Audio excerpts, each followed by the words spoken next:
Hi, welcome to Hannam. Today's guests have always seen the funny side of life, so anything could happen. Rob Emu Farley will be joining me later. My first guest, Malcolm Lawrence, was a popular DJ at the legendary Babalu Club, and he's here. Malc, nice to see you. Good afternoon, good evening, good morning. Whatever time of day it might be, John. You actually were involved with the Rolling Stones very early on in your life, weren't you? Well, yes, that was late 50s, early 60s. As there was those days, a lot of rock bands, and I was in a small band that played in a club in Ealing, the ABC Club. One of the other groups that used to appear at the particular time was the Rolling Stones, before they made it famous. Rolling Stones, as you know, gone on quite well ever since, and I'm on the Isle of Wight now. I want to talk about your very first visit to the Isle of Wight, because you've been living in in London, hadn't you, really? Yes, I was living in a bedsit in South Ealing, Gunnersbury Parkway, and my parents I had my 21st birthday on the mainland, and I came home one day and they'd moved. I think this was they were trying to tell me something. I'm not sure, but I thought I wanted to go and see them. They bought some land in Haven Street, and I wanted to go and visit them, and I stood up all the way. It was a late July day. Stood up from Waterloo on the train, all the way down on the steamer, or one of the paddle steamers, or the old boat, Shanklin Ryder, one of those. Got down the pier at Ryde, and the buses were all about. And I asked what time the next bus was to Haven Street, and the bloke said Haven Street. He said, "Oh, well, about 2.5 hours, I think, because they're quite regular on a Saturday." 2.5 hours time. So I had a quick look round. And I looked up Union Street, and there was a pub called the Bobars, which sold courage, which they used to sell in our local at home. So I was quite happy for 2.5 hours, basically, before I took that bumpy ride to Haven Street on a real old charabanc. It was a charabanc back in the 50s. So when you arrived at Haven Street, what did you think? Oh, it was beautiful. Utopia. As the coach drove off way down the hill, there was nothing. It was, as I say, it was a late July time, and it was just absolute utopia. My parents had bought some land just as you drive into Haven Street, opposite the post office, and it runs down into a little valley overlooking the copse. And there was just nothing happening, just birds singing. It was a beautiful day, and I thought, oh, I've discovered my paradise. So I went back home and resigned my job and came to the Isle of Wight. It was my first big mistake. Been here ever since? Been there ever since. Now, most of us know you, or knew you first as a DJ at the famous old La Babalu, but how did you get into that? Were you sort of an extrovert kid? Yeah, basically. Were you? Yeah, so I mean, every class has its clown. I suppose it was me. Always used to get the jokey bits in the school plays and one thing and another. But how did I get? What was the question? How did you get into being a DJ, really? Oh, sorry, get into being a DJ.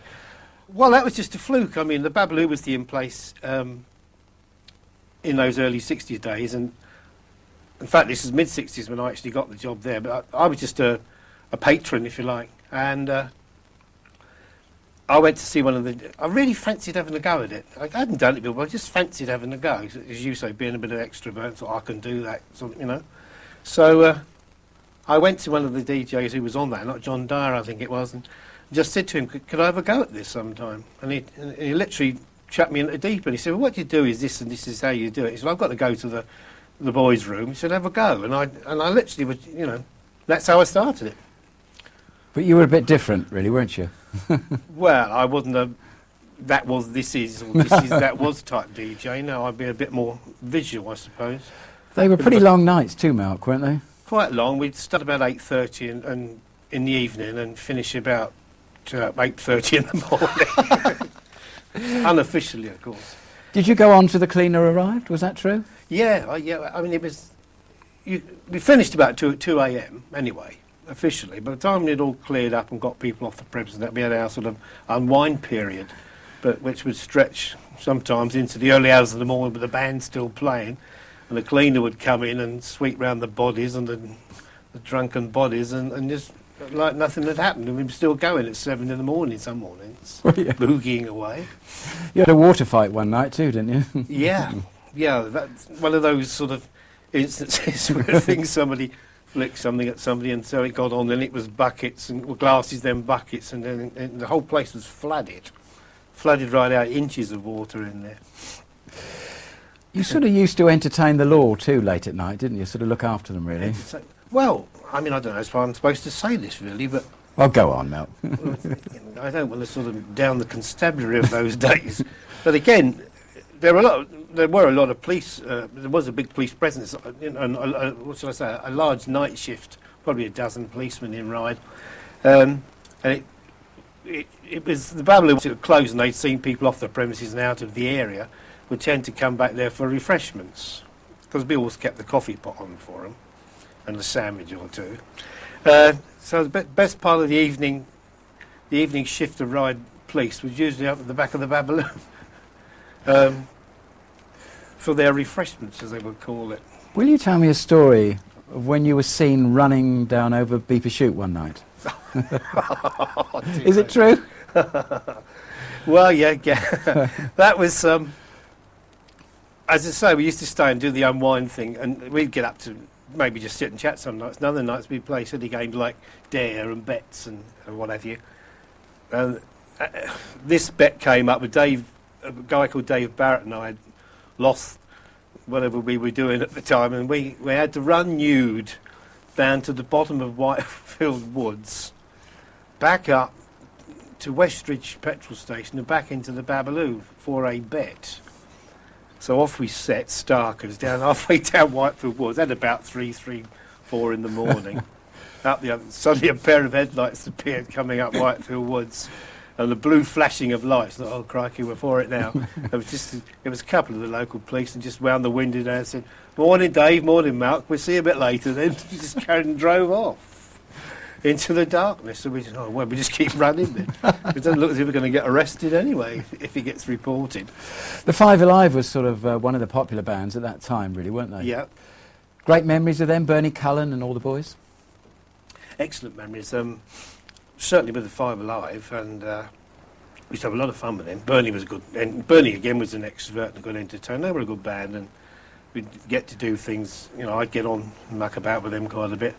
There was another good band, and I can't think of the heck who they were. Alex Southcote was the lead singer, who's now quite high up in the fire department here in Newport, isn't he? But I can't think of the name of the group. There was never sort of trouble there, Malc, was there? No sort of no trouble. late night trouble? No, not that I could think of at all. Maybe the odd altercation, but it was a really happy place. Really happy place. You know, it was full up every weekend, and people did go out and enjoy themselves without any aggravation. You've actually done a bit of after-dinner speaking too, haven't you? I used to go and watch you sometimes, and you had a lovely little trick, didn't you? Well, come on. I don't know how I got into this after-dinner speaking. I suppose it's because I was known as a bit of a clown, and so I started getting invited to speak at dinners, and I was quite nervous about it, and I did, because when you're in front of maybe 100, 200, 300 people, you think to yourself, how am I going to get their attention? I mean, it's all right knowing people and your mates where you have a laugh and do things that you wouldn't normally do in front of strangers. But I used to break the ice with I'd stand up and sort of be quite strong and fun. Good evening, ladies and gentlemen. What I had was a hammer, and I used to have a load of old crockery, and I'd sort of, good evening, and I'd pretend it was some of the hotel crockery, wherever it might be, and I'd smash some plates and things, and that would, everybody would look and, what's he gone and done there? And I'd be do it again and sort of, oh, I'm sorry about that, push a plate out the way and hit another plate. And I used to get everybody's attention. It broke the ice for me, and then I'd go off at whatever I might be doing. But of course, unbeknown to you, the waiters sort of just appeared at the back, thinking it was their crockery. Thinking it was their crockery. Yeah, that was the stunt. That was the idea of it. I mean, I did one dinner in Shanklin where I couldn't believe it. They were just calling out more and more from the kitchen because these plates kept going. One waiter, two waiters, the chef would come out, and everybody would look. What's he doing with our crockery?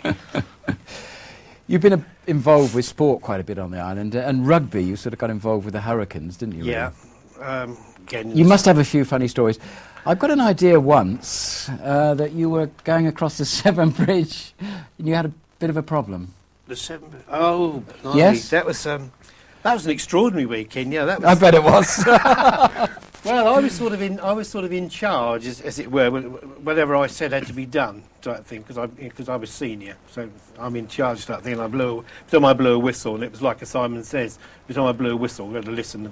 People have to do things. Well, One was buttocks to the left window, buttocks to the right window, buttocks to the back window. And we were doing it on odd occasions down the M4, approaching the Severn Bridge. And at one stage, you got to buttocks to the left-hand window, and everybody dived across and knocked the window out just to be approaching this. Unbeknown to us also, when we got there, we were waved off the M4 to a side parking lot with about 10 coppers there. Police, because people had moaned and phoned up down the motorway that people were flashing their bottoms. And it wasn't very nice. And we'd also had a few to drink, obviously, as you do on a rugby tour. So we all sat very quiet. We were Paul and this police contingent was there, and this police sergeant got on. It was the biggest bugger I've ever seen in my life. It must have been about 20 stone and about 7 foot. A Welsh sergeant come across from the other side. Right, who wants to show me his arse then?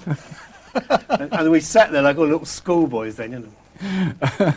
Nothing. So we got an earful off of him, and we put this window back in, the back of the coach, put the window back in, and it was upside down. There was a great big buttock marks along the top of this window.